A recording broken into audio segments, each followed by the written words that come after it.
কেউ একজন বলেছিলেন, নিঃস্বার্থ ভালোবাসার শেষ ঠিকানা ব্লক লিস্ট। আমি আজ বুঝতে পারছি তিনি কেন এই কথাটি বলেছিলেন।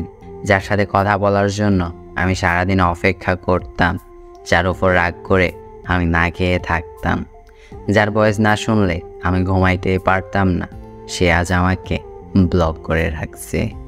আমি তাকে কখনোই সামনাসামনি দেখিনি, আমি তাকে কখনো জড়িয়ে ধরে বলতে পারিনি আমি তোমাকে অসম্ভব ভালোবাসি। দিন শেষে তার কিছু ছবি আর তার দেওয়া এসএমএসই আমার কাছে যথেষ্ট ছিল। শুধু অনুভবে তাকে ভালোবেসে গেছি, আর যার জন্য আমি বাচ্চাদের মতো কান্না করেছি। আজ আমি তার ব্লক লিস্টে। এই জন্য হয়তো বলেছে নিঃস্বার্থ ভালোবাসার শেষ ঠিকানা ব্লক লিস্ট।